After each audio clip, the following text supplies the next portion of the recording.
of her descent, she plunged the blade deep into his father's heart. Bastian's scream raged as guttural as a grown man's. It carved his chest hollow with pain he would harbour for years. He ran onto the bridge, collapsed beside his father, and met the woman's falsely sorry eyes. She glanced behind her at another woman at the bridge's end, who beckoned with a hasty hand.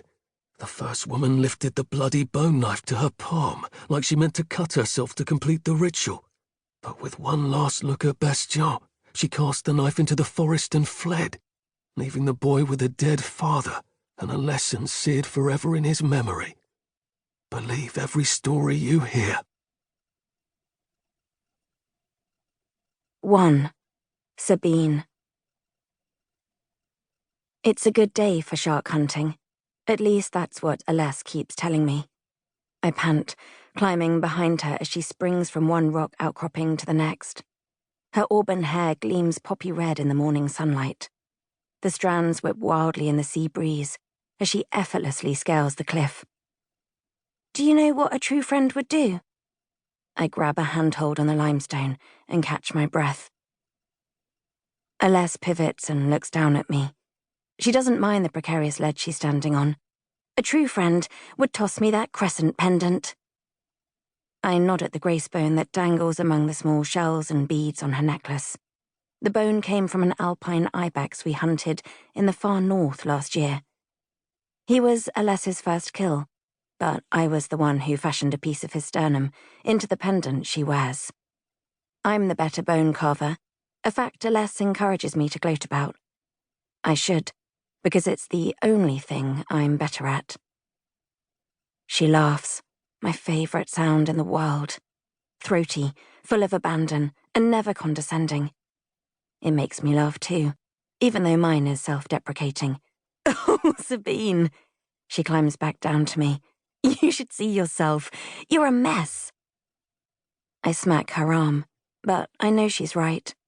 My face is hot, and I'm dripping sweat. It's very selfish of you to make this look easy. Ailesse's lower lip juts in a humorous pout. I'm sorry. She places a supportive hand on my back, and I relax onto my heels. The 30-foot distance to the ground doesn't seem so vast anymore. All I can think about is what it will feel like to have a shark's sixth sense. With its grace bone, I'll be able to discern when someone is nearby, which will make you the best farrier the Luress have seen in a century. I drone. She's talked of little else all morning. She grins and her shoulders shake with merriment. Come, I'll help you up. We're almost there. She doesn't give me her crescent pendant. It wouldn't do any good. The grace can only belong to the huntress who imbued it with the animal's power. Otherwise, Ailesse would have given me all her bones. She knows I loathe killing. The journey to the top is easier with her at my side. She guides my feet and takes my hand when I need a little lift. She prattles on about every fact she's gleaned about sharks. Their enhanced sense of smell, their superior vision in low light, their soft skeletons made of cartilage. Ailesse plans to select a hard tooth for her grace bone, since it won't decay over her lifetime. The defining mineral in real bone is also abundant in teeth, so the shark's graces will imbue it in the same way. We finally reach the summit, and my legs tremble while my muscles unwind. Ailesse doesn't pause to rest.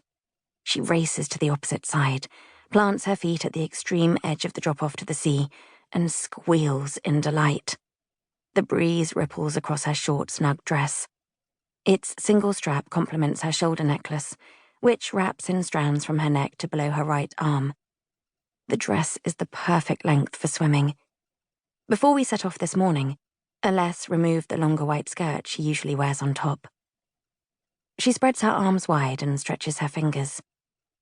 What did I tell you? She calls back to me. A perfect day. There's scarcely a wave down there. I join her, though not as close to the edge, and peer downward. 45 feet below, the lagoon is encircled by limestone cliffs such as this one. The wind can only skip across the skin of the water. And a shark? Just give me a moment. I've seen reef breeds here before. Her burnt umber eyes sharpen to see what I can't, deep beneath the water. Ailesse's second